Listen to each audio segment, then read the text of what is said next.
toughest of all. We sat on the floor of his new home. He hadn't bought any furniture yet. I tried to draw him out, have some fun, but neither of us had much fun that day.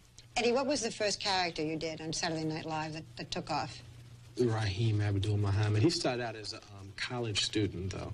And now he's an angry film critic. Yeah, he's an angry film critic. I don't like doing it. How would he review 48 Hours? Oh, he'd love it because there were black people in it. Raheem is just like, if the movie had black people in it, he loves it. Well, how would he review it?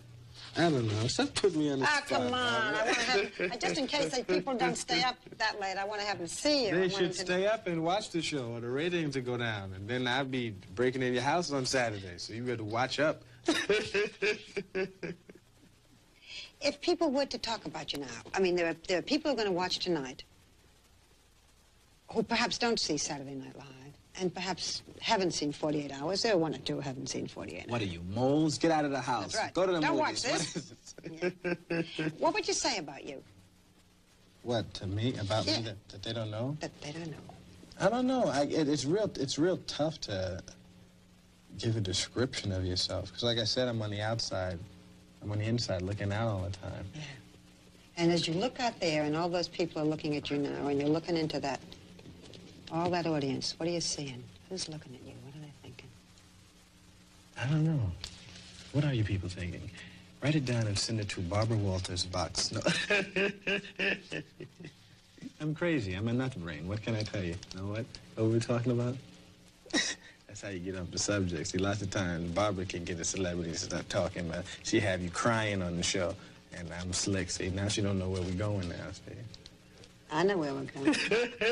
We just finished this interview.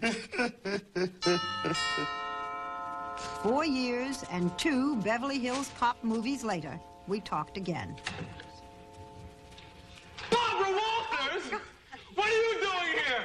No one told me Barbara Walters was coming to my house. This time he was, and still is, in the middle of a staggering success story. No one has taken more heat for letting success change him than Eddie Murphy. But my impression is that the change was for the better. I found a warmer, more self-assured Eddie who talked openly about the darker side of success. Well, a lot has happened since we last talked in 1983. You left Saturday Night Live. You became a movie star. What's been the biggest change since we talked?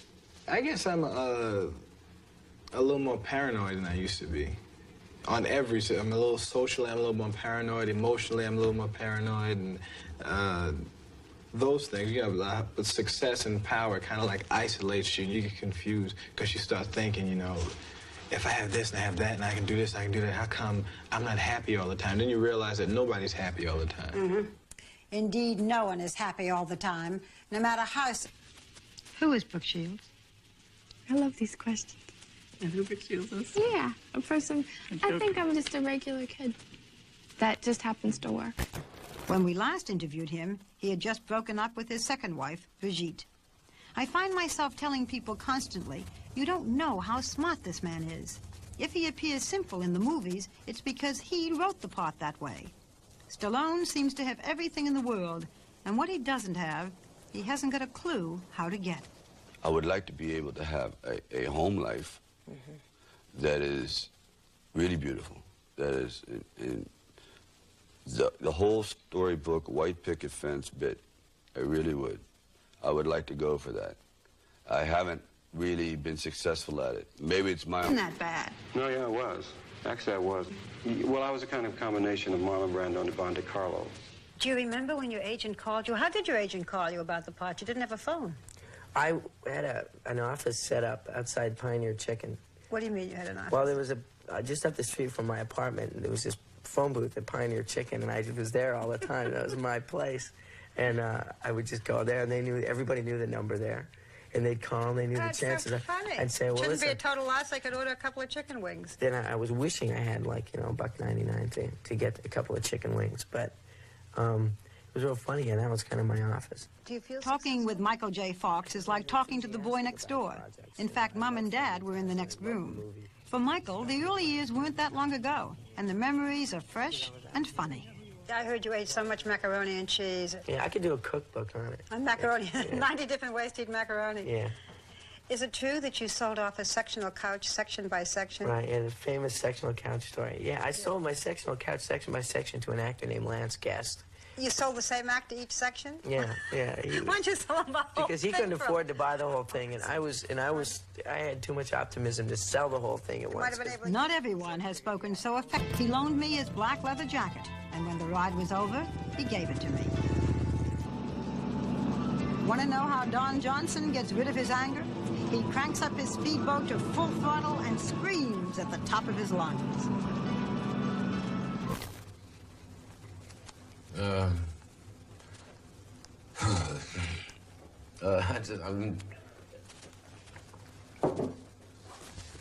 I love that man.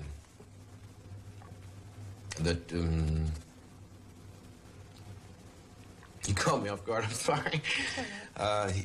My dad and my manager, Bob O'Malley, the two most important men in my life, are dead.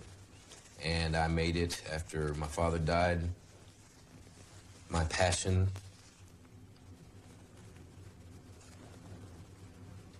that I was going to make that man proud of me till I died. Everything he wanted for me, everything he dreamed about. No, he never got to know. You made him proud. Oh, Jesus. Well, that was his problem. He thought crime was weak. Texas mentality. Kooky, cute, adorable, brainy. How would you describe you in 3 adjectives? If your life were a country music song or a Lionel Richie song, okay? All right, I understand what you're What would the title be? If I had a sentence that went, Johnny Carson is a man who? Carson is a man who? I don't know how to answer that. You caught me completely off. Whose ass is very tired right now. See, I don't think that's what you... I imagine most of you can sympathize with Johnny Carson by now because the length of this program is roughly equal to the amount of time we sit and talk with each guest. And so this is the time to thank every one of them for being with us. And also to thank you for watching. I hope you've enjoyed this show as well as the previous 49. I hope you've gotten to know the stars a bit better. I hope you've gotten to know me a bit better. And I hope you'll tune in early next year for our 51st special. Good night. Can you play me? If somebody said, now, Barbara Walters, what would you play? Be kind now. You're very sensitive.